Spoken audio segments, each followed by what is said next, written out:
Buenas noches, hermanos. El Señor bendiga sus vidas. Esperamos que ya todos estén en casa. Y si no, pues alguien de los nuestros, de la familia anda afuera. Pedimos al Señor su bendición y misericordia para que regresen con bien. Hoy estamos estudiando la cuarta jornada de este tema, los tiempos del fin. Y pedimos pues que el Señor esté en nuestros corazones. Esperemos al Señor Jesús con expectativa, con alegría, sabiendo que nuestro Redentor vuelve. Amén. Así que en Hechos 3:19, en el gran discurso de Pedro, en la cosecha de aquellas almas, en el poder del Espíritu, aquel hombre que ya no es temeroso dice: arrepentíos y convertíos. Y eso, hermanos, es algo continuo para la iglesia, que tenemos que arrepentirnos de la forma en que vivimos, a pesar de ya ser salvos, porque el Evangelio siempre te lleva más, ¿verdad? Nadie es pleno como tal. Y tenemos que arrepentirnos de ciertas cosas que pensamos, y ese arrepentimiento también nos tiene que llevar a convertir nuestra vida, a cambiar nuestra cultura, a cambiar nuestros actos. Así que arrepentidos y convertidos, ¿verdad? Primero la mente, después la mente obliga a nuestra forma de ser y de convivir, de hacer, de actuar, de que también cambie, para que vengan del Señor, dice la palabra, tiempos de refrigerio. Amén. Así que el Evangelio no es limitado, hermanos, siempre hay una riqueza cada día, ¿verdad? Nuevas son cada mañana, dice su palabra, sus misericordias. Hoy sin duda vamos a traer un tema importante. Creo que el tema es la gran cosecha. Y pues, hermanos, la expectativa es que el que venciere hasta el fin, dice. Es algo que tenemos que cuidar y de estar con gratitud con el Señor de que estemos incluidos en aquella gran cosecha, ¿verdad? Levantad los ojos, le dice el Señor Jesús a sus discípulos, porque el tiempo de la cosecha ha llegado. Amén. Así que a cuidar, hermanos, nuestra salvación, a vivir con gozo estos días, cada segundo que tengamos, y pedimos al Señor su bendición y misericordia para las necesidades de la iglesia, aquel que esté un poco quebrantado de salud, que esté desanimado, que esté pues batallando contra la limitación económica. También, hermanos, el Evangelio es poder de Dios. Amén. Así que si Cristo nos hace pasar por un camino, por un sendero, Él sabe por qué. Así veremos su gloria también. Amén. Así que vamos a orar. Padre, te damos gracias en este martes, Señor, 10 de noviembre. Damos gracias, Padre, por nuestra familia, por los que ya están dentro de casa, Señor. Y si alguno de los nuestros viene en camino, Padre, que sea con tu gloria, con tu misericordia, que la sangre de Cristo, Señor, esté sobre todos los nuestros, Padre. Que siempre te agradecemos, Señor, tus bondades, tus misericordias, tus señales, por el pan que tenemos, por el sustento, por el abrigo, Señor, por la paz. Porque libra, Señor, nuestras vidas del que es malo, el hombre perverso, el que extorsiona, el criminal, el que roba, Señor. Y sabemos, Padre, que tu ángel acampa alrededor de los que te temen. Gracias, Padre, por darnos tu salvación, tu protección, tus cuidados. Gracias, Santo Espíritu de Dios, también por morar dentro de nosotros. Pedimos que fluya, Señor, que nuestros actos no sean capaces de entristecerte, sino que, Señor, cada día anhelemos la santidad, caminar en la voluntad de Dios. Gracias damos en el nombre de Cristo Jesús, nuestro Señor, nuestro Redentor. Y pedimos, Padre, que esta palabra, Padre Santo, sea impartida según tu gracia, con el poder para lo cual fue hecha, Señor. Y que nuestros corazones la reciban, Señor, con gratitud, con esperanza. Y que esa palabra crezca, Señor. Y que haga, Señor, de nuestras vidas una vida llena de gozo, Señor, una vida llena de esperanza, esperando, Señor, la venida de Cristo Jesús. Te bendecimos, Padre, Hijo y Santo Espíritu, en el nombre de Cristo Jesús. Amén y amén. Así es, hermanos, entonces vamos a dejar ya en este tiempo a nuestro hermano Vladimir Búcaro para que comparta el tiempo. Así que, Vladi, el Señor esté contigo. Bienvenido. Hola a todos, es un gusto estar una vez más con ustedes para compartir este estudio que tiene un interés muy importante de actualidad, que es acerca de los tiempos del fin. Saludamos a todos los hermanos y amigos que ya están conectados con nosotros y a todos aquellos pues, que se van a conectar o van a ver esto en live o van a verlo en diferido. Les animamos a que estudien la palabra, no solo este tema relacionado con los tiempos del fin, sino todos los temas que se exponen a través de este medio de la iglesia local, que ahí aparecerá la identificación debajo de su pantalla, y usted puede localizarnos en Facebook y también en YouTube, y cualquier comentario será bienvenido, o pues lo animamos a que nos visite a la reunión aquí en la zona 13 de la ciudad de Guatemala. Muy bien, el tema que hemos estado hablando en términos generales es los tiempos del fin. Sin embargo, ya llevamos 3 sesiones y hoy nos toca hablar de la cuarta reunión, que es el tema de la gran cosecha. Vamos a hablar de la gran cosecha. Decidimos dividirlo en diferentes segmentos. Ya hablamos de las diferentes escuelas de pensamientos apocalíptico y hablamos inclusive de las posiciones relacionadas con no solo el tiempo del fin, sino la economía divina, la distribución del plan de Dios a través de las edades, y dimos dos perspectivas: desde la perspectiva del dispensacionalismo clásico y también la perspectiva acerca del plan divino redentor. La idea es darle herramientas a ustedes para que ustedes pues tengan, cada vez que puedan ver estos versículos que tienen que ver con los tiempos del fin, tanto en el Antiguo como en el Nuevo Testamento, puedan tener una idea más cercana y no caer en especulaciones, errores y en un montón de lucubraciones que no hacen más que pues sacarnos del camino y del propósito de Dios, y a veces hasta desanimarnos.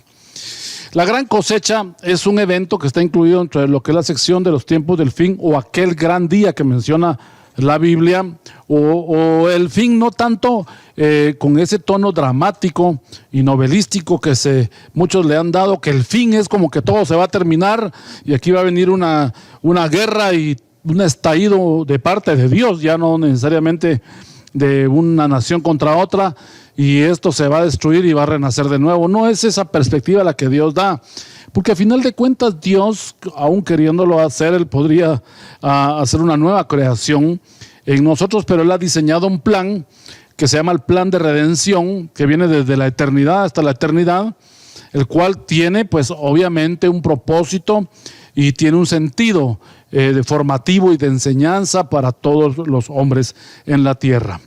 Ya hablamos en la primera sección de la vez pasada y platicamos de lo que era el principio de dolores.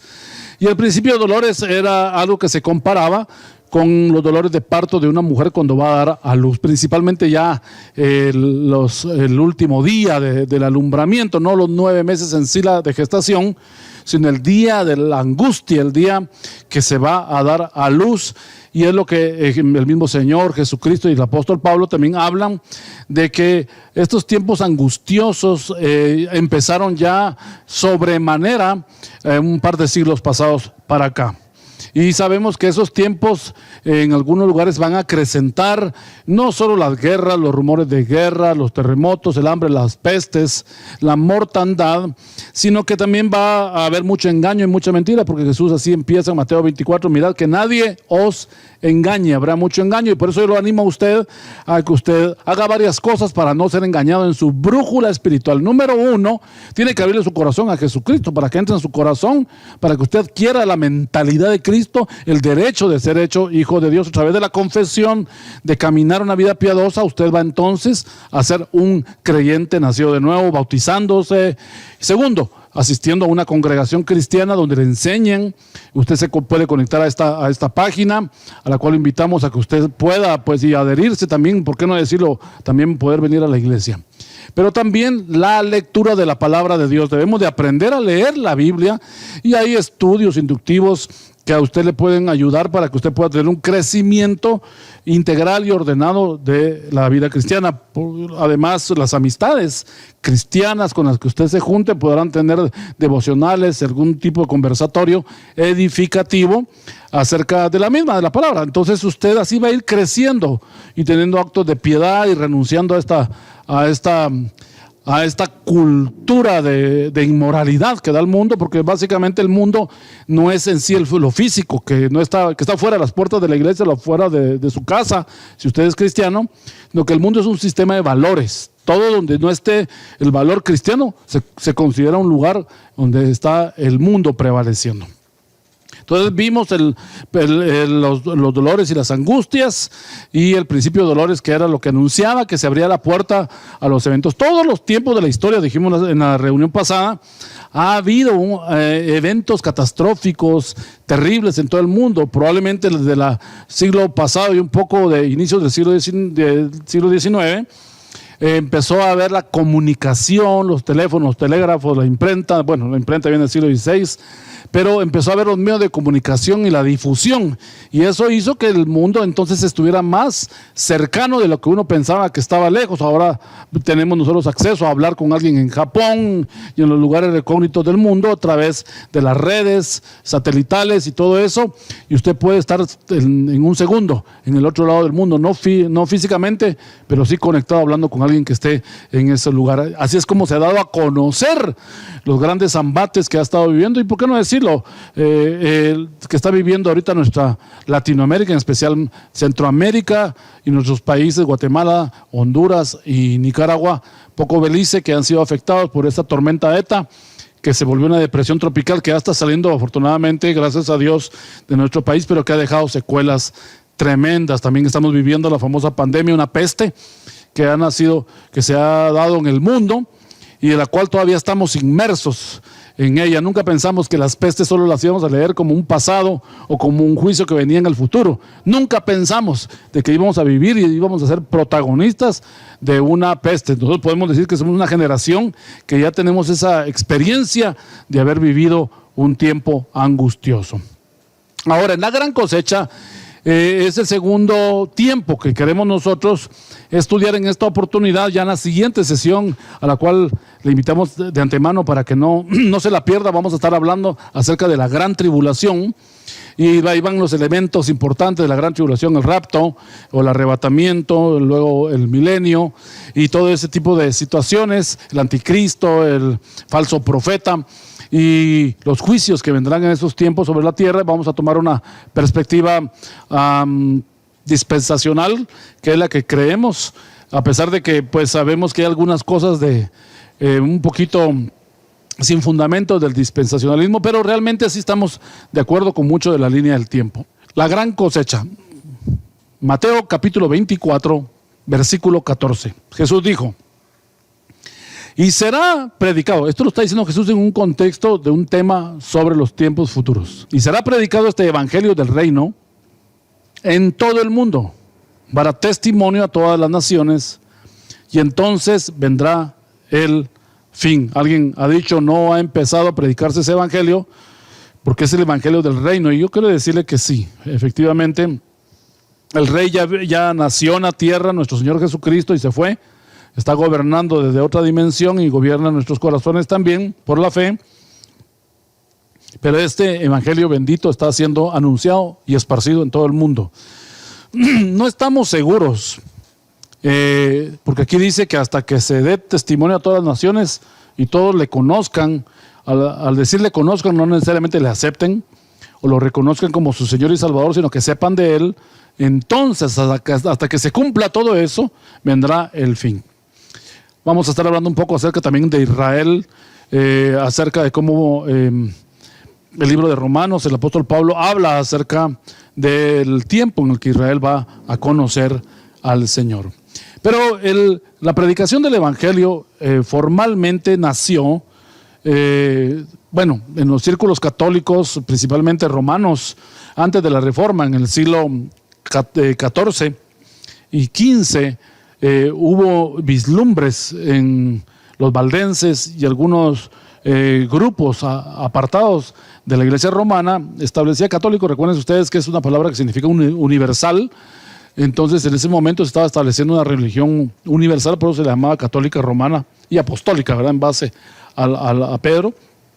Principalmente así lo ven la iglesia católica. Pero dice que será predicado este evangelio del reino en todo el mundo para testimonio a las naciones. O sea, todos van a conocer. No sabemos cuántas naciones hay en el día de hoy. El día de hoy sabemos que son como más o menos como 180, 200 naciones, si no estamos mal. Obviamente, pues la división de Rusia en pequeños países, algunas otras divisiones que han habido en otros lugares han provocado en algún momento que haya más crecimiento de naciones muy pequeñas en las Antillas, Oceanía, algunos lugares del Océano Índico, etcétera. Hay naciones muy pequeñas que se han ido independizando, algunas dejando de estar bajo la cobertura de los países que en otro tiempo eran los conquistadores, como España, como Italia, como Portugal, como Francia, y que en su momento pues ellos han ido soltando estas naciones a tener independencia. No estamos seguros ni vamos tampoco a establecerlo así, pero recuérdense que cuando Jesús interviene ya en la segunda pesca milagrosa, ya resucitado, sacan la red y los pescadores sacan 154 peces. Esto es muy llamativo porque algunos dirían, ¿por qué una cantidad tan exacta y tan definida? Y el número, ¿por qué es tan importante que aparezca ahí? Algunos han dicho que prácticamente serán las naciones que conocerán al Señor y se volverán a Él. Realmente no tenemos eso, es un poco como arriesgado decir esto, y pues eso en algún momento puede alguien decir, esto usted está diciendo algo que no está bien. Esto lo dice Juan 21, versículo 11, 153 peces fueron los que sacó Pedro en la red, y estaba llena de grandes peces, y aún siendo tantos la red no se rompía. Algunos dicen que estos 153 peces son los que serán metidos en la red de la gran cosecha final, y estas naciones conocerán al Señor. La verdad es que sí sabemos de que hay naciones que no conocen al Señor el día de hoy, principalmente naciones detrás de la ventana 1040 y otras naciones detrás de principalmente los países musulmanes. Antes hablábamos nosotros del mundo comunista, pero realmente ahora es las naciones musulmanas las cuales pues no aceptan el cristianismo ni el evangelio.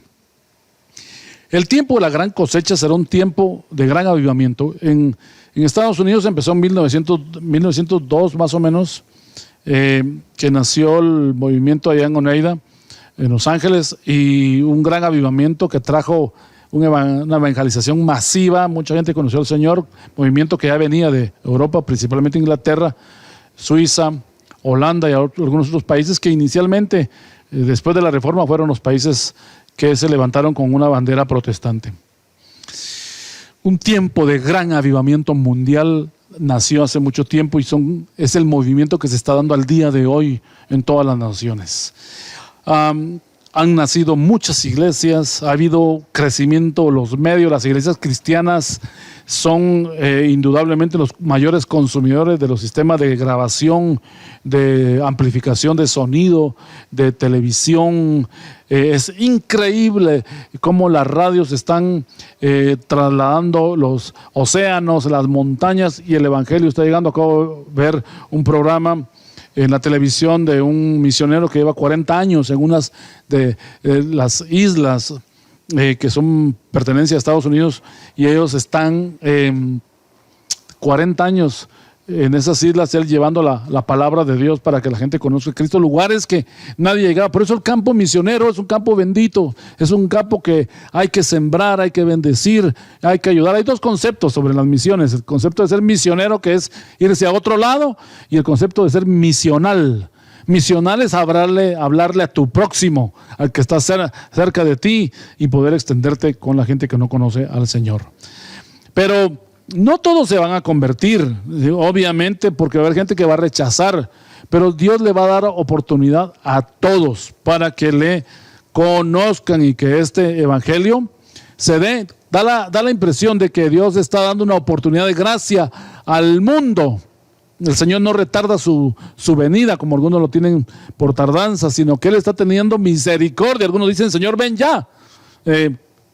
Ya no aguantamos todo esto. Alguien me acaba de mandar la información de la vicepresidenta nueva que quedó al lado de este señor Biden, y que esta mujer era una juez y que ella casó a una pareja lesbiana, y que ha permitido el aborto un mes antes de que la mujer se componga, y que está en contra. Ella odia a los evangélicos. Pero sí, esto no es nuevo.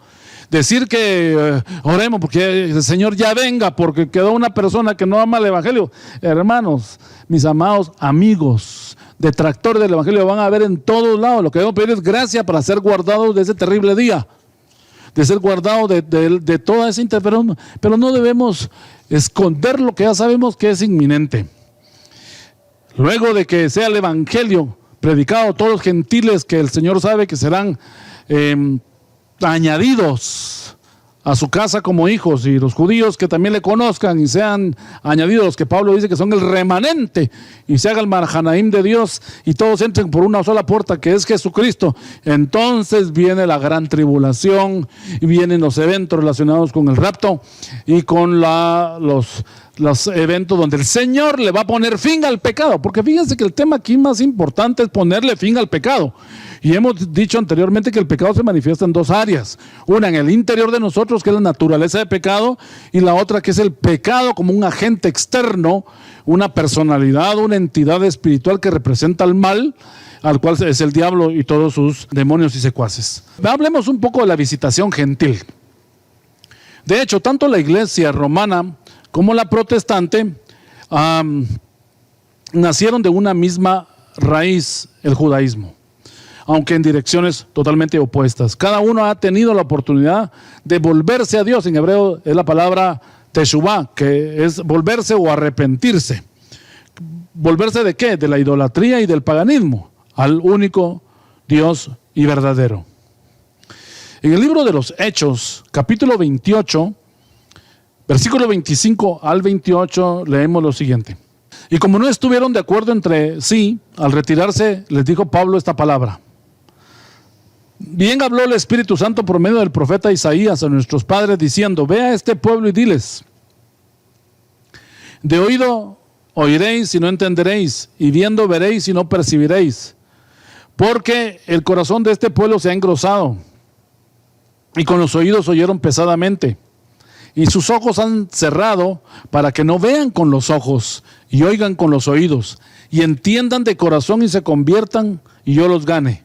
Verso 28. Sabed pues que a los gentiles es enviada esta salvación de Dios, y ellos oirán. Está hablando que los judíos no apreciaron.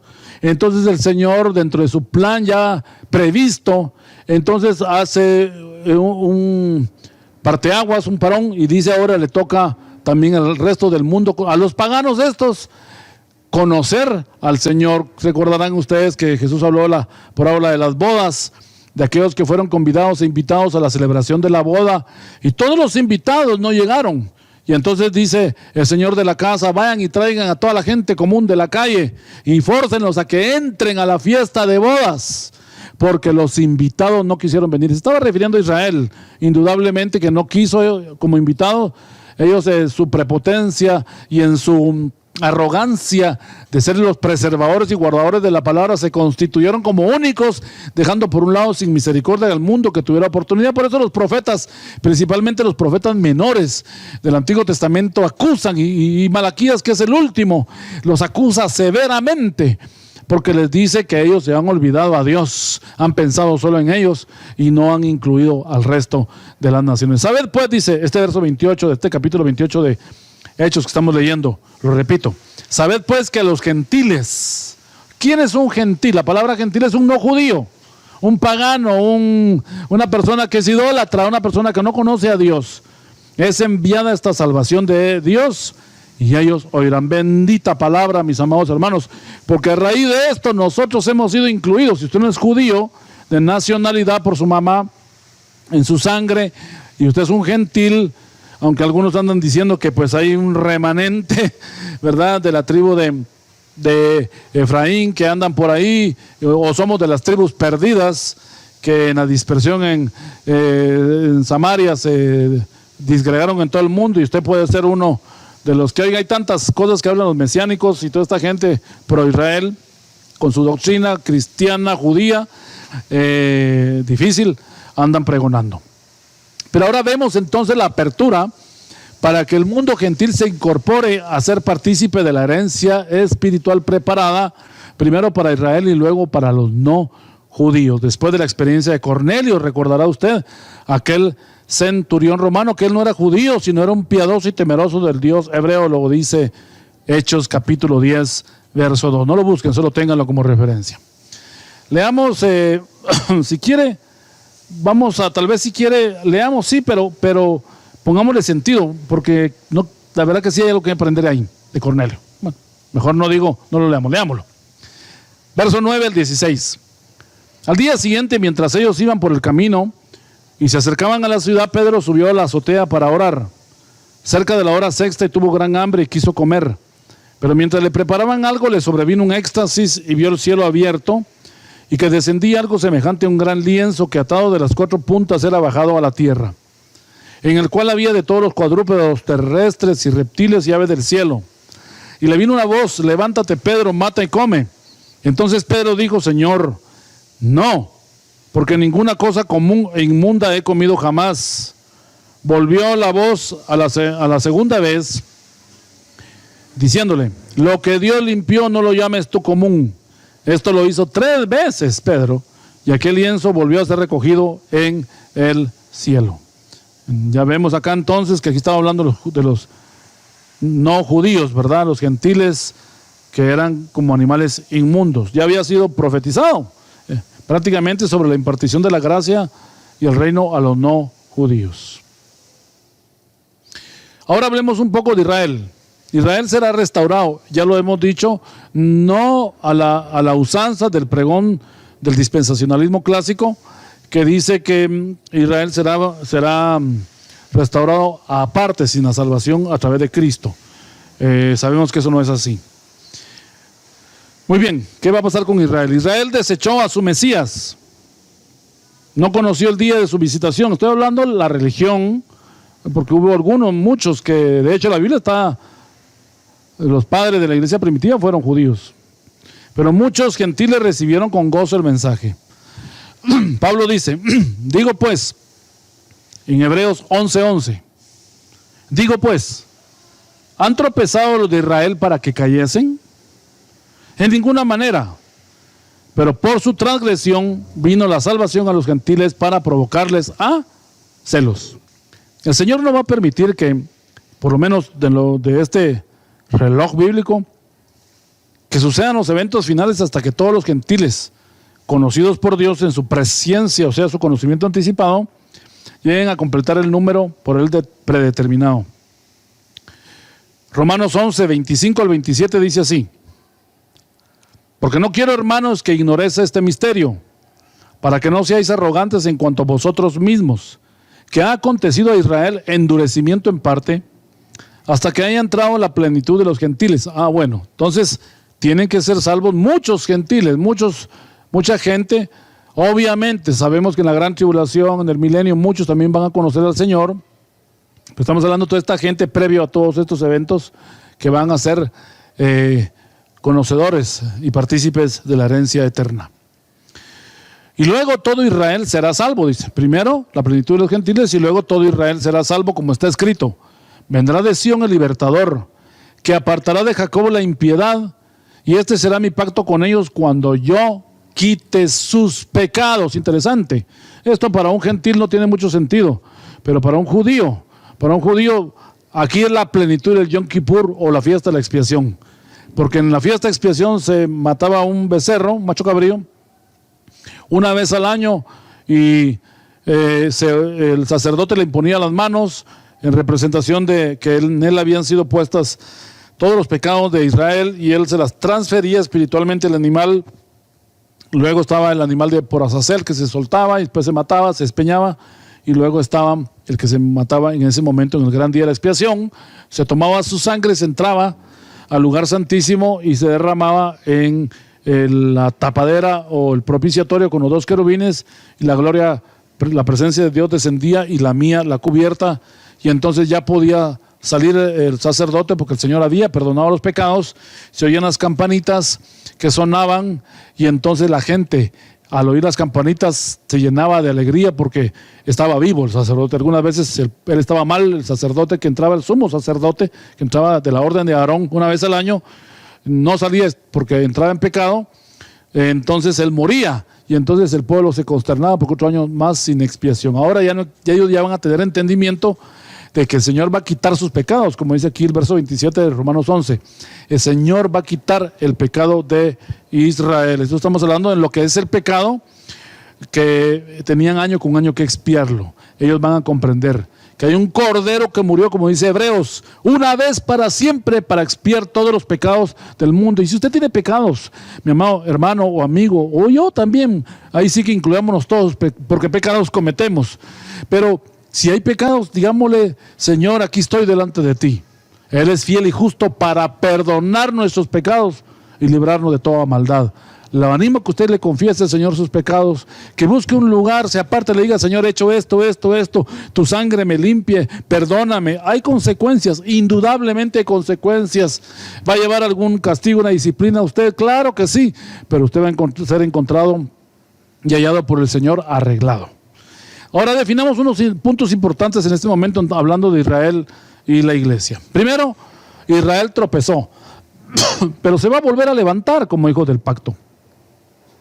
En parte, Israel tiene endurecimiento, es decir, no tiene vedado o cegado el conocimiento del Mesías. Número 3, habrá un trato para los judíos. Y habrá un trato para Israel, pero los dos convergerán en el punto salvífico. Porque el profeta del Antiguo Testamento dice: y verán al que traspasaron y llorarán como mujer que llora por su hijo. Israel se va a dar cuenta, le va a ser quitado el velo y va a comprender que ese Mesías que ellos ordenaron su ejecución sumaria y la ejecutó finalmente los romanos, era el Mesías enviado de Dios nuestro Señor Jesucristo. Los judíos entonces, muchos se convertirán de su pecado, reconociendo a Jesús como su verdadero Mesías. Mientras los gentiles tienen que arrepentirse también de sus pecados, pero tienen que convertirse en su idolatría. Israel no, que Israel no ha sido idólatra. Hechos 3:19 dice Lucas: así que arrepentíos y convertíos, para que sean borrados vuestros pecados y que vengan de la presencia del Señor tiempos de refrigerio, como les fue anunciado anteriormente. No hay otro evangelio para los judíos, no hay otra forma. A ellos les ha sido confiada la palabra de Dios, dice Pablo en Romanos 3:2. Ellos van a conocer, leíamos a Zacarías, ¿verdad? 12:10, que dice que llorarán a quien traspasaron. Lloran como si llora a hijo unigénito. Bueno, Israel definitivamente es importante. Por eso yo creo que tal vez muchos dispensacionalistas que han incluido a Israel como el protagonista del desarrollo de los eventos del fin, toman su lugar al respecto de su restauración, porque el mismo Pablo dice que la resurrección de ellos será como la resurrección de los muertos. El conocer al Señor será como la resurrección de los muertos. Leemos unas citas al respecto de esta oportunidad que se le va a dar al pueblo judío. Romanos 11:12. Y si su transgresión es la riqueza del mundo y su defección la riqueza de los gentiles, cuánto más su plena restauración. O sea, es decir, Israel tiene un lugar importante, claro que sí. Mire, no hemos dicho aquí algo diferente. Israel será salvo, claro que sí, pero a través de Jesucristo, no con un pacto diferente, no con una salvación diferente. Serán restaurados, claro que sí, pero en el plan divino redentor del Dr. Spingman dice que la iglesia en todos los tiempos es la llamada a ser la cabeza, porque Jesús lo dijo: las puertas del infierno no prevalecerán contra la iglesia, no dice contra Israel. Y la iglesia es la conformación de todas las personas que conocen al Señor, judíos y no judíos, los del pacto de Abraham, que es el pacto sin circuncisión, y el pacto posterior levítico de Moisés, que es uno de la circuncisión, todos juntos. Romanos 11:15. Continuemos. Porque si su exclusión es la reconciliación del mundo, ¿qué será su admisión? Sino vida entre los muertos, lo que estábamos diciendo, la resurrección. Volviendo al tema de la cosecha final, cuando se complete el número de gentiles redimidos, todo Israel, o sea el remanente que dice Romanos 11 al inicio, será salvo. Y se completará el número de los salvos y el Señor vendrá a la tierra. Ya mencionamos las naciones. La ONU para hace unos 5 años tenía 245 países reconocidas como estados o territorios independientes en el mundo. Hay una diferencia entre los 153 que dice Juan 21:11, que ya hablamos, y quiere decir que hay 57 países musulmanes existentes y 35 países seculares. Tienen que ser conquistados todavía para el Señor Jesucristo.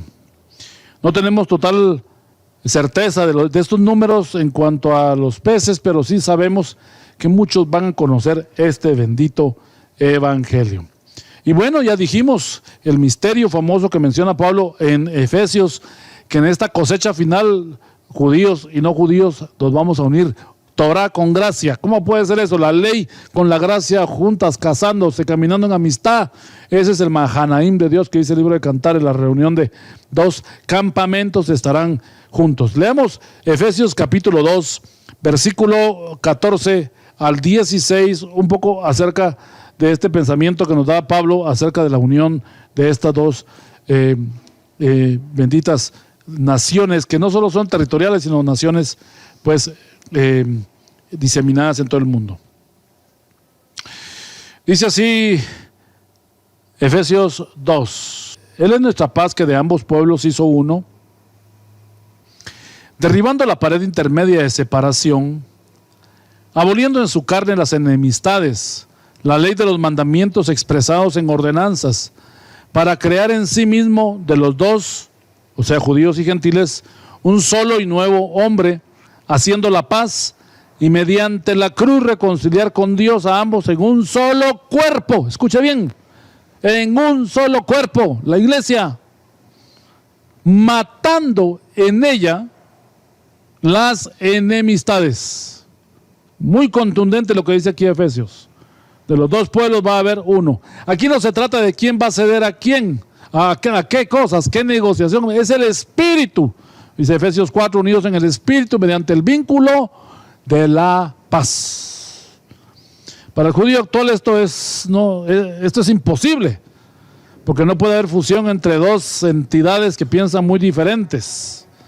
Y por eso los judíos creo que son más cerrados a abrirse al gentil que el gentil poder recibir a judíos.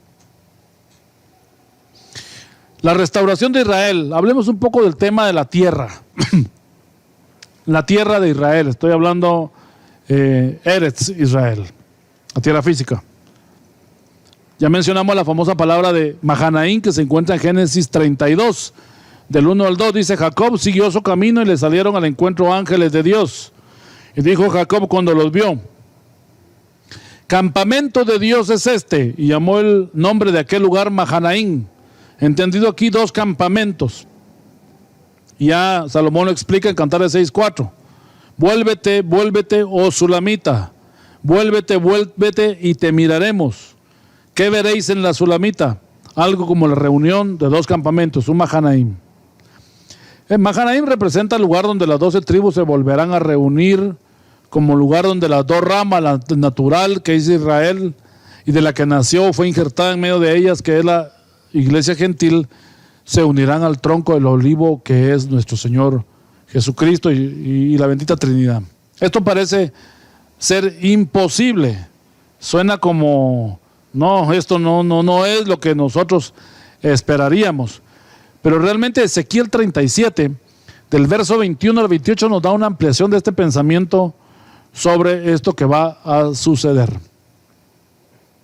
Y les dirás: así ha dicho Jehová el Señor, he aquí yo tomo los hijos de Israel de entre las naciones a las cuales fueron, y los recogeré de todas partes y los traeré a su tierra. Estamos hablando el retorno a Israel, y los haré una nación en la tierra, en los montes de Israel, y un rey será, dice, a todos ellos por rey. Nunca más serán dos naciones, ni nunca más serán divididos en dos reinos. Ni está hablando de Israel del norte e Israel del sur, ¿verdad? Los que se volvieron al paganismo o fueron llevados, asimilados, las 10 tribus, y los que se quedaron en Jerusalén. Ni se contaminarán ya más con ídolos, con sus abominaciones y con todas sus rebeliones, y los salvaré de todas las rebeliones con las cuales pecaron, y los limpiaré. Mire lo que le va a pasar a Israel. Y me serán por pueblo, yo a ellos por Dios. Por eso es que algunos creen que este es un pacto diferente para ellos, como una cita diferente a la salvación. Y dice: y mi siervo David será rey sobre ellos, y todos ellos tendrán un solo pastor, y andarán en mis preceptos, y mis estatutos guardarán, y los pondrán por obra. Habitarán en la tierra que di a mi siervo Jacob, en la cual habitaron vuestros padres, en ella habitarán ellos, sus hijos y los hijos de sus hijos para siempre. Y mi siervo David será príncipe de ellos para siempre, y haré con ellos pacto de paz, pacto perpetuo será con ellos, y los estableceré y los multiplicaré. Y pondré mi santuario entre ellos para siempre. Estará en medio de ellos mi tabernáculo, y seré ellos por Dios, y ellos me serán por pueblo. Y dice, sabrán las naciones que yo Jehová santifico a Israel, estando mi santuario en medio de ellos para siempre. Si se da cuenta, está hablando de la restauración del pueblo, restauración del templo, y es algo que también sabemos que se va a dar. Pero sin embargo, seamos muy francos y muy honestos. El que Israel regrese a su tierra es un tema nacionalista. Es una promesa indudablemente profética. Pero la restauración del templo, hágame el favor, ¿para qué? ¿Para volver a sacrificar animales? Bueno, está bien. Las fiestas se van a restaurar una vez más. Aunque va a ser un poco difícil porque Israel está muy dividida en un mundo musulmán de manera territorial. Y el países árabes. Las Naciones Unidas están en medio para evitar un estallido de guerra en medio de todos esos países y en contra de Israel. Pero asumamos que logren construir el templo, puedan recoger el ADN de los Cohen o los levitas y empiecen a ejercer nuevamente su oficio sacerdotal, hagan su primer sacrificio de ovejas, encuentren la vaca alazana, que se cree que ya se encontró la vaca roja, y se sacrifiquen en el gran día de la expiación también, y se instauren nuevamente los muebles y el culto. Algunos dirán, esa es la gran abominación. No, Israel es su religión, es la forma en la que ellos se conectaban con Dios.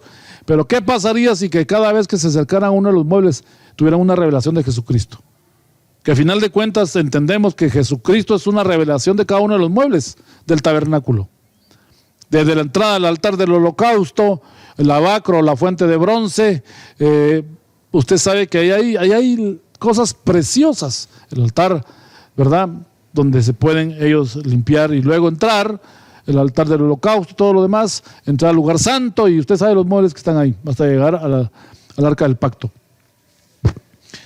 Es que Jesucristo podría revelársele a ellos, usar esto como hizo Pablo en el Areópago, ¿verdad? ¿Se recuerda? El Areópago es la palabra, no Areópago, no, Areópago en honor a Ares, el dios de la guerra, ¿verdad? El Areópago, donde Pablo llegó y empezó a hablar del Dios no conocido. De igual manera podría aparecer un predicador o el Espíritu Santo tomando personas y diciendo, o a los mismos judíos y sacerdotes convertidos, diciendo, se me apareció ayer el Mesías y me explicó qué significan estos muebles. Ellos podrían llegar al conocimiento del Señor. Entonces tampoco juzguemos tan severamente que la restauración del templo físico va a ser diabólico o abominación, y que el mismo anticristo se va a sentar ahí en el templo. Esas son como un poco de noticias infundadas que realmente no tenemos total entendimiento. Dios tiene cuidado especial para Israel y un trato particular para llevarlos a la fusión con la iglesia gentil. Esto es algo que estamos entendiendo y comprendiendo nosotros en estos momentos. La salvación, entonces, mis amados hermanos y amigos, es algo importante que nosotros tenemos que entender, que el Señor quiere que nosotros aprendamos que esta cosecha es la gran oportunidad que estamos teniendo el día de hoy de poder acercarnos confiadamente ante el trono de su gracia. Entremos en la introducción de la gran tribulación, que es el evento posterior que vamos a desarrollar en la siguiente sesión, pero quiero hablar un poco en estos 20-25 minutos acerca de lo que es este evento relacionado con la tribulación. La gran tribulación, a diferencia de una tribulación normal, es que es grande. Por eso se llama la gran tribulación y está anunciada en la misma Biblia. A diferencia del principio de dolores, la gran tribulación es un periodo de tiempo mayor en intensidad que una tribulación normal, de ahí se deriva su nombre. Tiene y denota la intensidad y devastación de un poder destructivo que es producido más ímpetu que el principio de dolores. El cual, este principio de dolores fue comparado con los días de Noé, recordará usted, los días de Lot. Serán tiempos angustiosos en todo sentido. No suena como una noticia alentadora saber que lo que se avecina será una debacle mundial, Pero en contraposición, la iglesia será preservada de los juicios y las plagas, como lo fue el pueblo de Israel en Egipto. Es menester y esperamos poder realmente darle sustento bíblico, no diciendo como que el capítulo 4 de Apocalipsis es el rapto, ¿verdad? El Señor dice sube acá y empiezan los juicios posterior a ese capítulo 4. No vamos a usar como tal vez versículos tan débiles. Trataremos de dar más sustento acerca del rapto pretribulacional. Muchos autores han presentado diferentes posiciones sobre el papel de la iglesia en los últimos tiempos. En la primera sesión que tuvimos en la primera reunión, hablamos de los pretribulacionistas, la gente que dice que pasamos y otros que nos vamos al final, etcétera, y diferentes formas de poder ver estos eventos. Jesús mencionó los tiempos de la angustia de Jacob, palabras similares a la gran tribulación, equivalentes. Angustia también se puede traducir como muy angosto. Es una angustia causada por la presión de los enemigos. Jeremías 37 usa la misma palabra para hablar del tiempo de la angustia de Jacob. Así que este tiempo será peor que cualquier otra época de la historia pasada. Leamos Mateo 24, verso 21 al 26. Porque habrá entonces gran tribulación, cual no la ha habido desde el principio del mundo hasta ahora, ni la habrá. Y si aquellos días no fuesen acortados, nadie será salvo. Mas por causa de los escogidos, aquellos días serán acortados. Entonces, si alguno dijere, mirad, aquí está el Cristo, o mirad, allá está, no lo creáis. Porque se levantarán falsos cristos y falsos profetas, y harán grandes señales y prodigios, de tal manera que engañarán, si fuere posible, aún a los escogidos. Ya os lo he dicho antes. Así que si os dijeren, mirad, está en el desierto, no salgáis. O mirad, está en los aposentos, no lo creáis. Mi amado hermano y amigo, aquí nos está dando un listado de eventos que van a caracterizar esta gran tribulación. Si se da cuenta usted, cuando hablamos del principio de dolores, habían falsos cristos, falsos profetas, señales, prodigios, habían juicios, hambre, pestilencia, terremotos, etcétera. Pero ahora va a ser mayor en intensidad todo esto. La diferencia es que va a ser más grande todo lo que viene. Enlistemos los sucesos que van a caracterizar este tiempo. La diferencia de lo que vemos entonces es que aquí esto tiene más relevancia y es más grande todo esto. Leamos Daniel capítulo 12, verso 1 para poder comprender un poco más este tiempo. En aquel tiempo, que es el mismo tiempo del fin, en aquel día, etcétera, se levantará Miguel, el gran príncipe que está de parte de los hijos de tu pueblo, y será tiempo de angustia. Estamos hablando de tiempo de angustia, un tiempo de gran tribulación, cual nunca fue desde que hubo gente hasta entonces. Pero en aquel tiempo será libertado tu pueblo y todos los que se hayan escritos en el libro. Si se da cuenta, para este entonces, no está diciendo el Señor que va a salvar a Israel, aunque el contexto es para una visión para el pueblo de Dios. Pero si se da cuenta usted en el tiempo, lo vemos ya que la fusión ya se dio en este periodo de tiempo en el que Israel y la iglesia están teniendo ya esa unión. Y entonces no se va a hablar solamente de Israel como nación y la iglesia aparte, sino que todos ellos juntos. ¿Cuánto tiempo durará este periodo? Será un tiempo relativamente corto. Jesús lo dijo en el Mateo 24, 22, ¿verdad? Y si aquellos días no fueren acortados, quiere decir que podían haber sido un poco más largos. Ninguna carne será salva.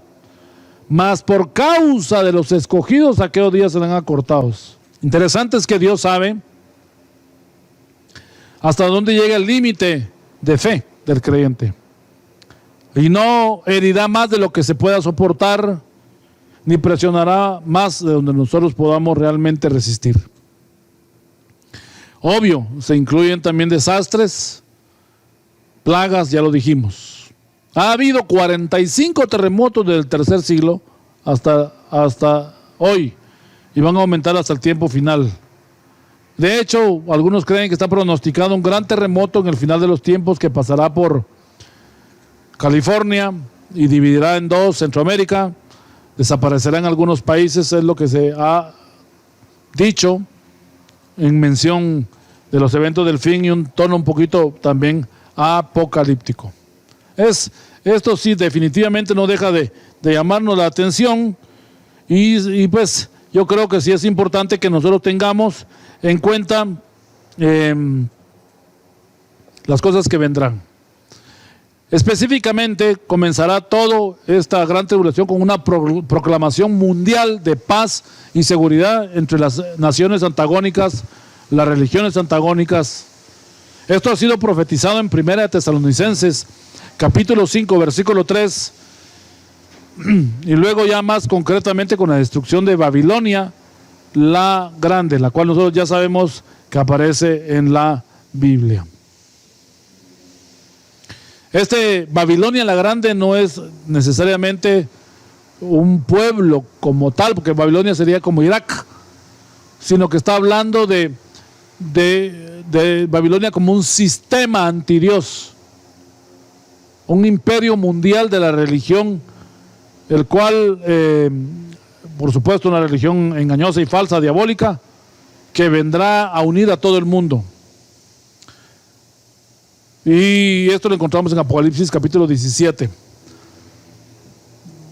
Ahí se menciona una bestia en Apocalipsis, Babilonia la grande, que es de color rojo y tiene 10 cuernos. Algunos creen que es 10 naciones que tendrán el mayor poder bélico del mundo para poder controlar por la fuerza a las naciones de la tierra.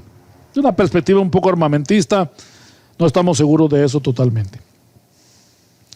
La profecía dice que habrá señales en los cielos cuando venga la gran tribulación. Lucas capítulo 21, del versículo 25 al 28, no lo leo, pero solo lo comento.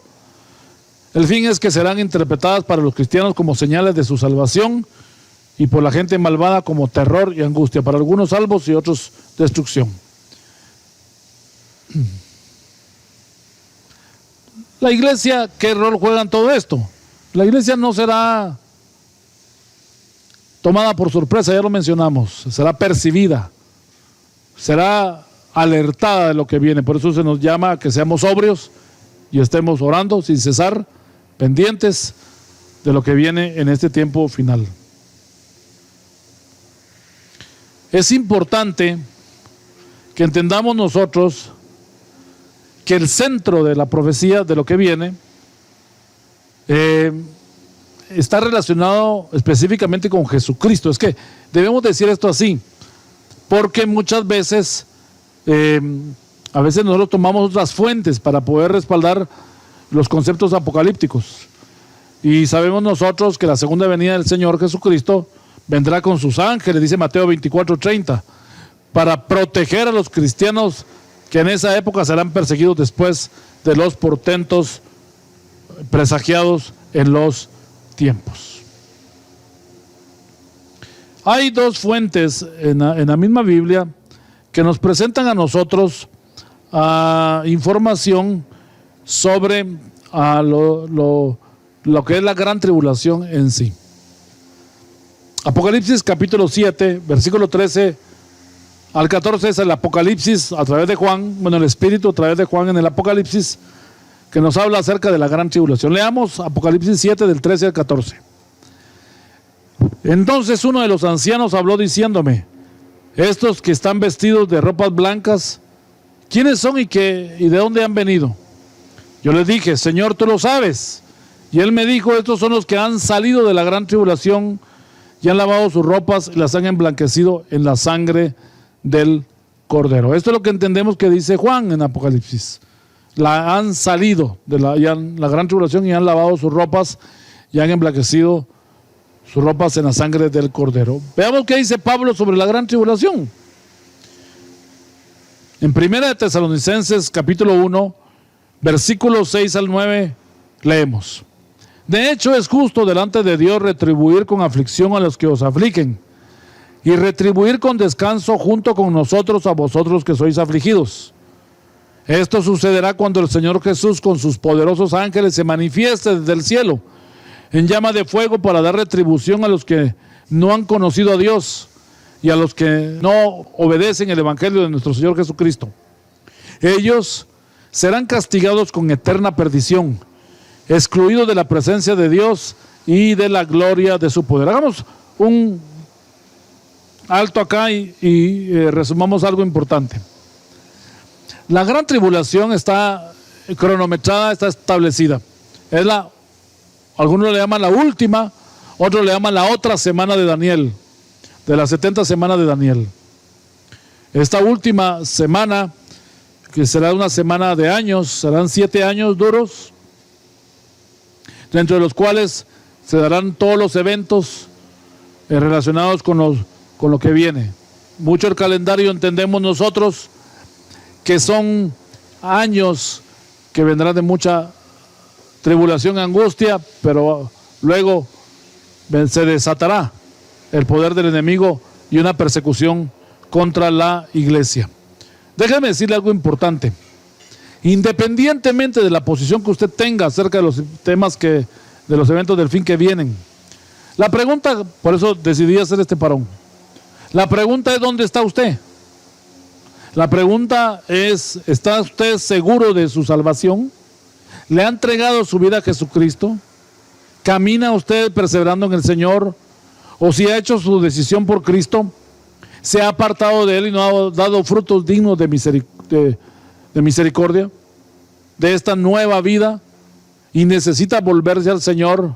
Entonces es un buen momento para que usted haga un análisis en qué lugar usted está, para poder usted, independientemente de que sea al inicio de la tribulación, en medio de la tribulación o al final de los 7 años, usted se vaya con el Señor en el rapto. A final de cuentas, el arrebatamiento, independientemente que sea literal o sea espiritual, esto usted tiene que estar seguro de que tiene a Jesús en su corazón, para que sea como sean descritos los eventos de lo que viene, usted pueda estar con el Señor siempre. Y yo le animo a usted para que revise, y el ánimo, y creo yo, que el espíritu de este tema no es infundirle miedo, que usted se acerque a Dios, porque si usted no le entrega su vida a Jesús, se va a venir el diablo y a usted lo va a castigar y se va a quedar en la tribulación y va a ser castigado y le van a poner el 666 y usted va a estar ahí siendo torturado por ser cristiano y por ser creyente. Va a tener que ser decapitado para que usted pueda ser salvo a través de la muerte, un mártir por Cristo. No es el espíritu de esta plática eso. Es que usted se posicione como hijo donde debe estar. Y sea que este evento sea inminente el día de hoy, usted pueda tener la seguridad eterna. Lo animo a que podamos nosotros hacer esta reflexión juntos en esta parte que hemos dado como introducción acerca de lo que es no solo la gran tribulación, que lo que estamos hablando, sino también la cosecha final o el gran avivamiento mundial. Si no se da un avivamiento, no puede venir lo otro. Dios prepara primero a su pueblo y después permite que venga un juicio. Primero vino Cristo y después vino Tito y destruyó en el año 70 a Jerusalén y no quedó piedra sobre piedra. Pregunto, ¿está usted perseverando? ¿Está usted caminando con el Señor? Y quiero dejarlo acá en esta oportunidad para que usted haga esa reflexión y hagamos una oración juntos. Y le digamos al Señor que nosotros necesitamos sobremanera su intervención en nuestra vida, para que los eventos que sucedan, que Él venga cuando Él quiera venir, en su calendario y en su almanaque divino, usted esté bien. Voy a orar para pedirle a aquel que no ha entregado su vida a Cristo nunca, hoy se la puede entregar. Y todo aquel que ya lo conoce, pero se ha apartado de Él y quiere volverse al Señor, se pueda reconciliar con Él. Y le diga: Señor, prepárame para ser tu esposa, para cuando venga el amado a la reunión de bodas, yo pueda entrar al tálamo nupcial y hacerme uno con Él y poder vivir con Él para siempre. Acompáñenme en esta oración, cierre sus ojos, por favor.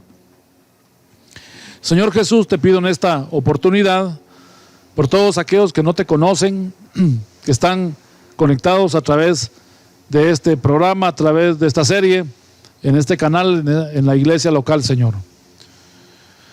Pido que, Señor, ellos abran su corazón, y si tú lo estás haciendo hoy en esta tarde, repite conmigo. Señor Jesús, te entrego mi vida, te pido que perdones mis pecados, te pido que tomes el timón de mi vida, que construyas mi futuro, que trates con mi vieja naturaleza. Yo me arrepiento de mis pecados y te acepto a ti, Jesucristo, como mi único y suficiente Salvador.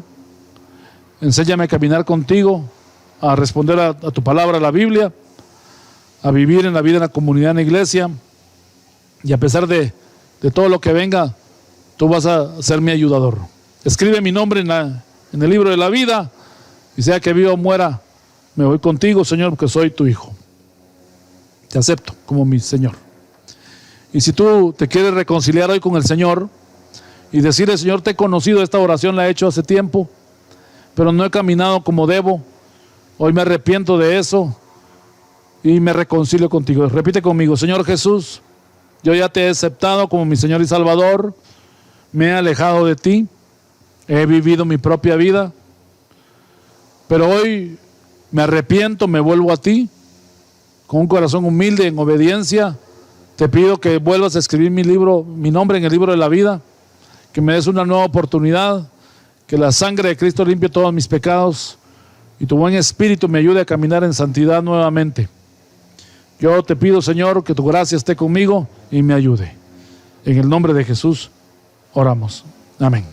Bueno, si usted es parte de esa nueva cosecha y ese gran avivamiento que se está dando, háblelo con sus amigos, presénteles a Cristo, dígales que es lo más lindo, lo más maravilloso que pueden conocer, y también para que usted pueda perseverar y crecer en Él, que creo que Él también lo más importante en su vida espiritual. Esta lección fue más corta de lo habitual, pero sí quiero que usted se quede con esta reflexión.